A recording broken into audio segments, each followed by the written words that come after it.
How far can a war film go before it stops exposing history and starts exploiting it?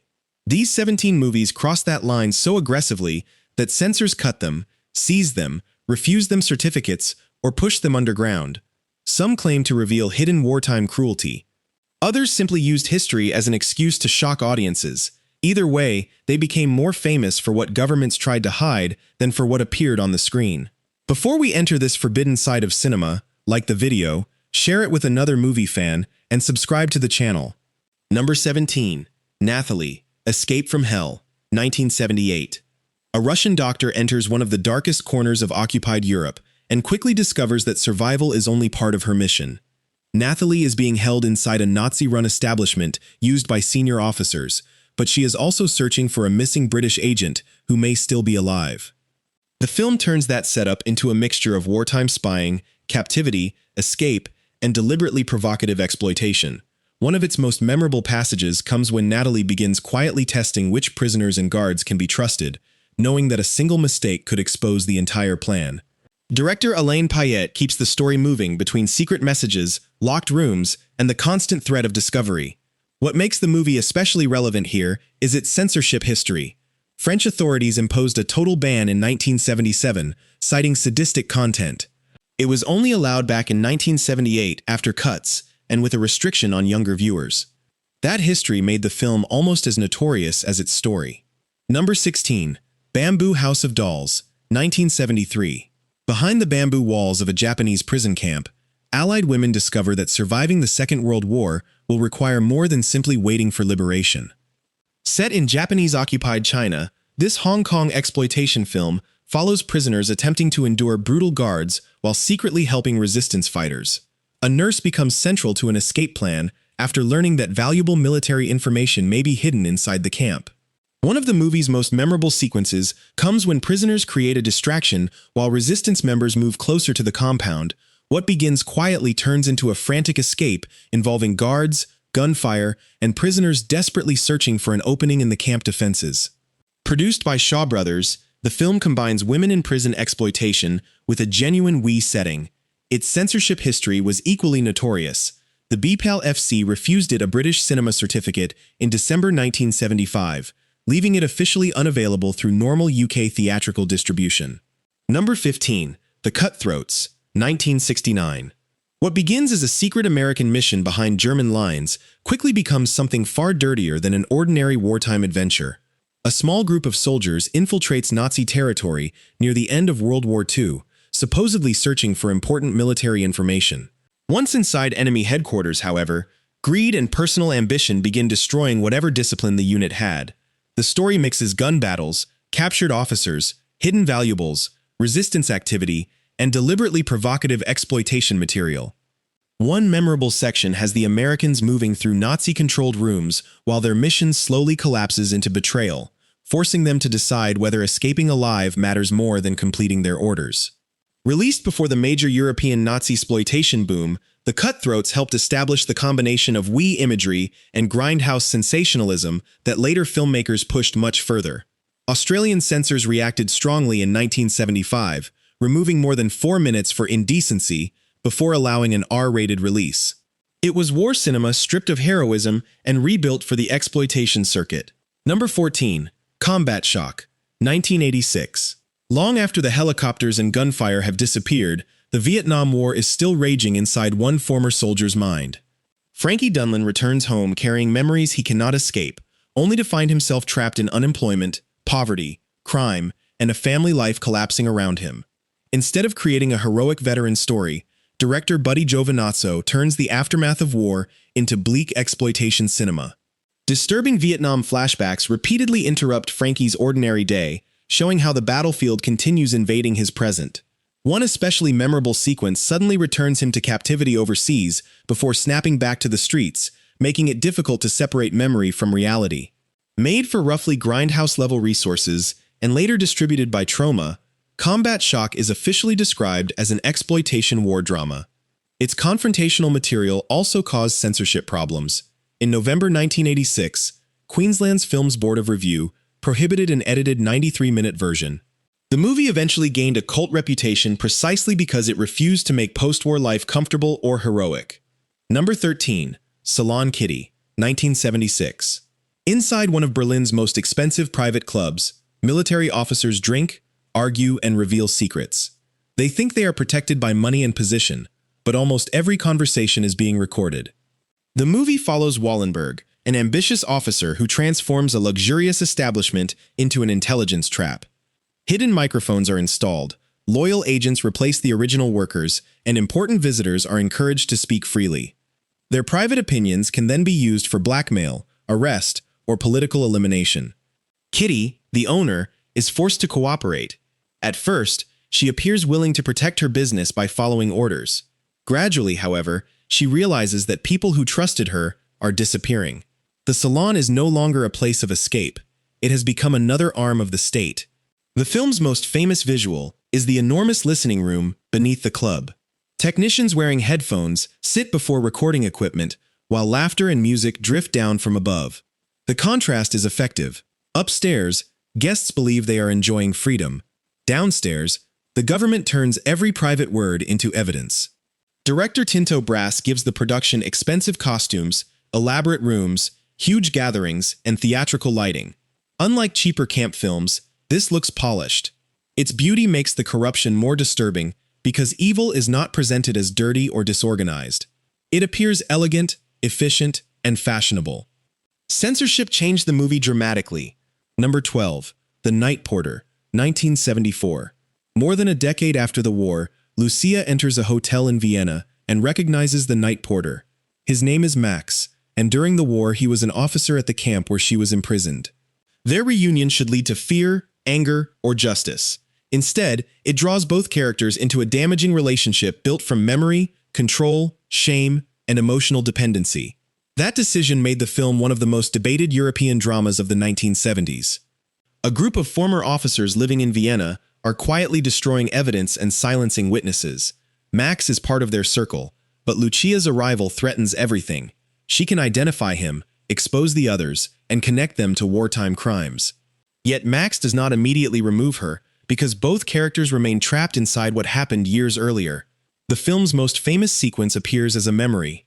Lucia performs in front of officers while wearing parts of a military uniform. The scene is theatrical, uncomfortable, and intentionally confusing. It turns authority into performance and shows how memories of oppression have become mixed with the characters' identities. As the former officers close in, Max hides Lucia inside his apartment. Food becomes scarce, the doors remain locked, and the relationship transforms the home into another prison.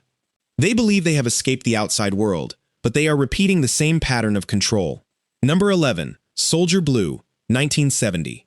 For much of its running time, this appears to be a slightly unconventional Western about two survivors traveling through dangerous territory. Then the final section arrives and completely changes the movie. Onus is a young cavalry soldier who initially believes in the honor of the American military. Cresta, who has lived among the Cheyenne, understands that official stories about the frontier are incomplete.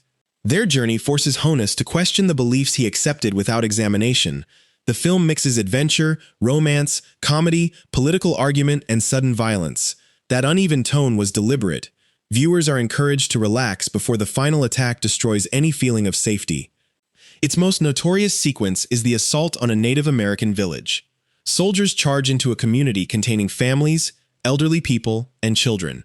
The scene continues far longer than viewers expect, showing the difference between heroic military language and the reality of an attack on civilians. Director Ralph Nelson reportedly intended the sequence to echo both the Sand Creek Massacre and news coming from the Vietnam War. Audiences who expected a conventional cavalry western instead watched American soldiers presented as the source of terror. Censors in several territories demanded major reductions. The British release history contains multiple cut versions across cinema and home video. Even the modern edition classified in 2024 required compulsory alterations for material involving illegal horse falls and other legally sensitive imagery. The famous ending does not offer a comforting rescue. Honus survives, but his belief in military honor has collapsed. Cresta watches the soldiers march away as though nothing important happened. The institution remains intact even after individuals have witnessed the truth. That conclusion made the movie politically dangerous. It was not simply violent. It challenged the familiar idea that uniforms automatically identify the heroes. Number 10. Oasis of the Zombies, 1982 buried Nazi gold, a lost desert battlefield, and soldiers who refuse to stay buried. Oasis of the Zombies turns the Second World War into a low-budget treasure hunt, with horror layered over it. Years after fighting ends, fortune seekers travel into the Sahara looking for a hidden German shipment. What they find instead is the remains of a wartime unit still guarding the area. The film shifts between flashbacks to desert combat and present-day exploration, making the war itself the source of the supernatural threat. Its famous scenes show decaying soldiers rising from the sand while treasure hunters realize the battlefield has never truly become safe. The effects are crude, but the strange mixture of Nazi imagery, adventure, exploitation, and zombie cinema made the film memorable on VHS. Britain placed it on Section 3 of the Director of Public Prosecution's Video Nasty list, meaning copies could be seized even though it was not one of the stronger prosecuted titles. That history gave a very cheap movie a much larger underground reputation. Number 9. Women in Cell Block 9, 1977. 4 women working with a revolutionary movement are captured somewhere in South America. They are taken to an isolated prison where officials believe information can be extracted through fear and humiliation. The setting is not the Second World War, but the film belongs to the same exploitation tradition. Uniformed authorities, political prisoners, interrogation rooms, revolutionary conflict, and unchecked military power replace the familiar European camp. A doctor arrives to conduct the questioning. He presents himself as educated and controlled, making him more threatening than the ordinary guards. He does not lose his temper. He treats cruelty as a professional method, calmly recording the prisoners' reactions as though they are laboratory results. One of the strongest scenes occurs when the prisoners silently agree not to reveal the location of their comrades. No speech is required. They exchange looks and understand that each person's survival now depends on the others. The narrative eventually shifts toward escape. A guard begins questioning the prison's methods, while resistance fighters outside search for the missing women. As the facility's control weakens, the prisoners attempt to turn the officers' own weapons against them. Jess Franco directed the film with very limited resources. Rooms are barely decorated, action occurs in tight spaces, and the same corridors appear repeatedly. That creates an enclosed atmosphere. Number 8. SS Experiment Camp, 1976. Near the end of the war, prisoners are transferred into a camp controlled by Colonel von Kleiben, an officer obsessed with medical experiments. He is not trying to save Germany. His work is personal, irrational, and driven by his own physical condition. Among the prisoners is Helmut, a German soldier whose refusal to follow orders places him inside the same system he once served. Through him, the film creates a simple moral conflict. Will he continue protecting the uniform or recognize that the institution has become indefensible? The camp doctors study endurance, fertility, surgery, and human responses to extreme conditions. The movie presents these experiments with lurid exaggeration rather than historical accuracy. Scientific language is used mainly to give the villains excuses for whatever the filmmakers want to show next. Its most discussed sequence involves the colonel's plan to repair an old injury through a transplant. A prisoner is selected without understanding why, and Helmut gradually realizes that cooperation will lead to his destruction. Unlike many films in this cycle, the final section becomes an escape adventure. Prisoners attack guards, open cells, seize weapons, and turn the camp into a battlefield. Helmut's loyalties finally shift, although the rebellion comes too late to prevent many losses. The movie might have disappeared with dozens of similar productions if not for its British VHS artwork. Its poster showed a prisoner hanging upside down from a cross-shaped structure, creating public outrage before many critics had even watched the film. The packaging became evidence in the campaign against unregulated home video. The B.U.B.Flat.FC specifically identifies SS Experiment Camp as one of the releases that intensified concern leading toward the Video Recordings Act. It appeared on the Director of Public Prosecution's Video Nasty list and was connected to obscenity prosecutions. However, the story did not end there. In 2005, the B.F.C. classified the film for home entertainment without the permanent prohibition many expected. By then, standards, evidence, and legal interpretation had changed. That reversal shows how censorship reputations can outlive the actual decisions. A movie once blamed for corrupting society eventually returned as an adult-rated historical curiosity. Number 7. The Last Hunter, 1980. Deep inside Vietnam, Captain Morris receives a dangerous assignment. Cross enemy territory. locate a radio station broadcasting anti-American propaganda, and destroy it before the message spreads further. The Last Hunter was made to ride the popularity of late 70s Vietnam films, but it replaces prestige drama with explosions, ambushes, disturbing battlefield imagery, and pure Grindhouse energy. David Warbeck plays Morris as a soldier who has already seen too much, while Tisa Farrow's war correspondent forces him to confront the moral collapse surrounding his unit. One famous stretch follows the patrol through the jungle after they discover a horrifying battlefield casualty hanging above them. Moments later, the mission erupts into another sudden attack. The film repeatedly undercuts heroic war movie expectations by showing exhausted soldiers, frightened civilians, and troops losing discipline. In Britain, it became associated with the video nasty panic and later received an edited 1988 home video classification, with material removed from an attempted assault sequence. The B-Filet FC eventually waived those earlier edits for a 2002 release, while its 2022 classification still noted strong war violence, gory imagery, and sexual threat. It became notorious precisely because combat spectacle and censorship history collided. Number 6. The Beast in Heat, 1977. While resistance fighters battle German forces in the countryside, a doctor inside a military facility creates a creature that she believes can be used against prisoners. The premise sounds like comic book horror, but the film presents it through the visual language of wartime exploitation. Dr. Ellen Cratch is less a believable scientist than a collection of every villainous characteristic the filmmakers could imagine. She conducts experiments, interrogates captives, and treats human suffering like a performance for visiting officers. Meanwhile, villagers hide weapons and organize attacks. This resistance storyline occasionally feels like a separate war movie accidentally edited into the camp material. Characters move between forests, ruined buildings, prison rooms, and military headquarters as the film struggles to connect rebellion with laboratory horror. Its notorious attraction is the creature locked inside the facility. Small, violent, and almost uncontrollable, it is released whenever the doctor wants to frighten prisoners.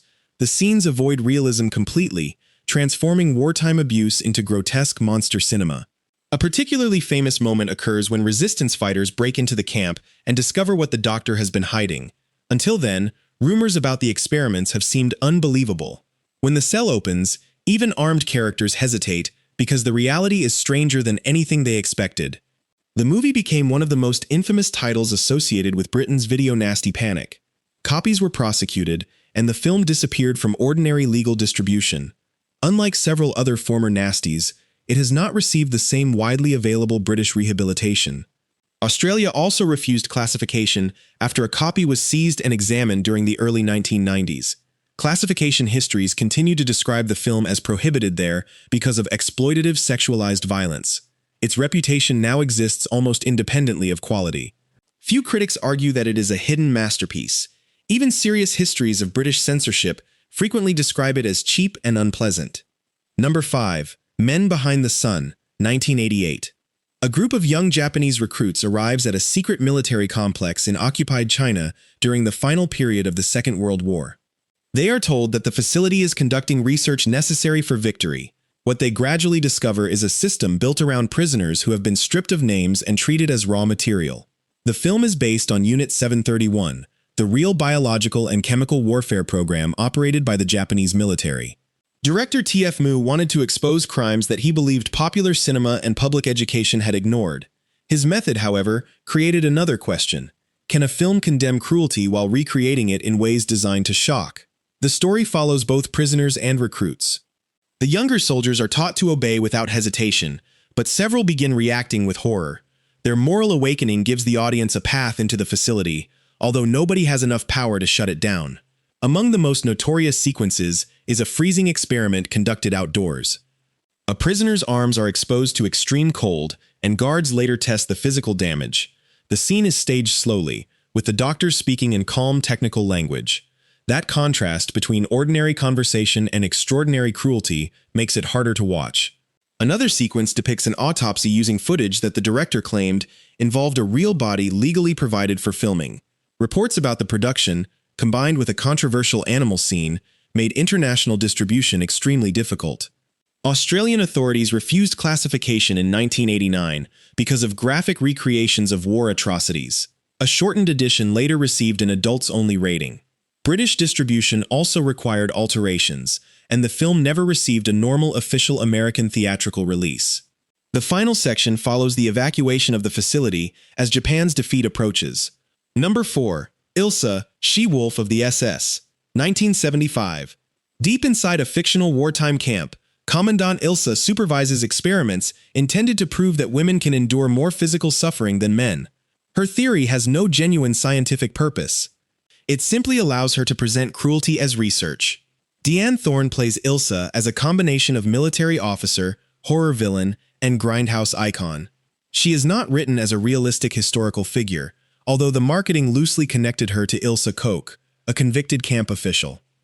The resemblance was mainly used to give the fictional story an uncomfortable appearance of authenticity.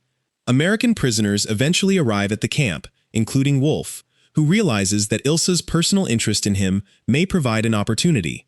Instead of directly confronting her, he encourages her confidence while secretly planning resistance. The film's best-known scene is not a battle or experiment, but Ilsa's inspection of new prisoners. Guards stand in perfect formation, doors open, and she walks through the camp as though entering a private kingdom. The sequence establishes that official military authority has been replaced by one person's appetite for power. As Allied forces approach, prisoners organize an uprising. Wolf gains access to restricted areas, weapons change hands, and the camp descends into chaos. Ilsa's authority disappears almost instantly once guards begin doubting that Germany can still win. The ending brings military justice, but not in a heroic form. The camp is destroyed, survivors are warned to remain silent, and evidence of what happened appears likely to vanish. Even the liberating force seems more interested in secrecy than testimony. Number 3. Love Camp 7, 1969. Two female Allied officers receive a mission that sounds almost impossible. They must voluntarily enter a German prison camp, locate an imprisoned scientist, obtain vital information, and escape without revealing that they are trained agents. The women remove every sign of their real identities before joining a group of prisoners. Once inside, they discover that Camp 7 is controlled by officers who treat captivity as personal entertainment. Unlike later Italian productions, this American film presents itself partly as a secret agent adventure. There is a clear mission, valuable military information, undercover communication, and an escape plan. Those familiar elements may have helped audiences accept material that would otherwise have seemed even more openly exploitative. The agents begin searching the camp while pretending to be ordinary captives. They pass messages, study guard routines, and identify prisoners who may help them. Every conversation is dangerous because one frightened inmate could expose the entire operation. One famous sequence involves a carefully planned distraction that allows an agent to enter a restricted section. The film briefly becomes a suspense story as footsteps approach and she searches through documents. For a few minutes, the camp setting serves the plot rather than the advertising. Eventually, the prisoners organize a revolt. Guards lose control, weapons are seized, and the agents attempt to lead the scientists toward freedom. The escape is violent and confused, with characters disappearing in smoke and darkness. Number 2. Salo, or the 120 Days of Sodom, 1975. Four powerful men gather inside an isolated mansion during the final days of fascist rule in northern Italy. They bring guards, servants, collaborators, and a group of young captives. Inside the house, law no longer exists. The men create their own rules and treat human beings as objects through which power can be demonstrated. Director Pier Paolo Pasolini moved the basic structure of the Marquis de Sade's novel into the Italian social republic, sometimes called the Republic of Salo. By connecting private cruelty to fascist authority, he turned the mansion into a model of a political system where wealthy leaders control bodies, language, food, stories, and punishment. The film is divided into carefully organized sections. Older storytellers describe past experiences while the rulers listen and decide how those stories will be transformed into commands. Everything is ritualized. Bells ring, meals occur at fixed times, and punishments follow written regulations. That structure is what separates Salo from ordinary camp exploitation. The film is not chaotic. It is frightening because cruelty becomes administrative. People sit at tables, sign rules, exchange jokes, and calmly prepare the next humiliation. Its most famous image comes near the end. One ruler watches punishments through binoculars from an upstairs window. The glass creates emotional distance, turning suffering into a private show. He later passes the binoculars to another man, as though sharing theater glasses during a performance. In another quietly disturbing moment, two young guards dance together while events continue outside. Their ordinary movement suggests that people can adapt to almost anything when survival requires silence.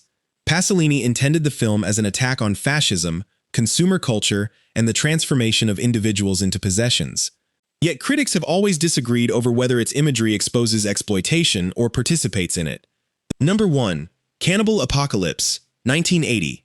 Few films connected the Vietnam War, exploitation cinema, and Britain's censorship panic more strangely than Cannibal Apocalypse. The story begins with American soldiers rescuing prisoners during the war, only to discover that something deeply disturbing has happened to the men they bring home. Years later, veteran Norman Hopper is trying to live quietly in Atlanta when one of his former soldiers suddenly reappears and triggers a chain of violent events. What follows plays like a war trauma drama transformed into an urban horror movie. Flashbacks keep dragging the characters back to Vietnam, suggesting that the real infection may be psychological as much as physical. One of the movie's most famous scenes erupts inside a theater, where a disturbed veteran loses control and turns an ordinary afternoon into complete panic. Later, soldiers and police pursue the group through streets, hospitals, and underground tunnels as the situation becomes impossible to contain. The film became associated with Britain's infamous video nasty controversy and spent years carrying that underground reputation. When the BPLFC classified later editions in 2005 and 2010, it still required a compulsory cut because of an unsimulated animal cruelty shot. What makes Cannibal Apocalypse especially notorious is the way it exploits Vietnam imagery while suggesting that soldiers never completely escape the war. In this movie, the battlefield follows them home. These films prove that censorship rarely makes a movie disappear. Sometimes it protects audiences, sometimes it creates curiosity, and sometimes it turns a cheap production into an underground legend. Which entry crossed the line between exposing history and exploiting it?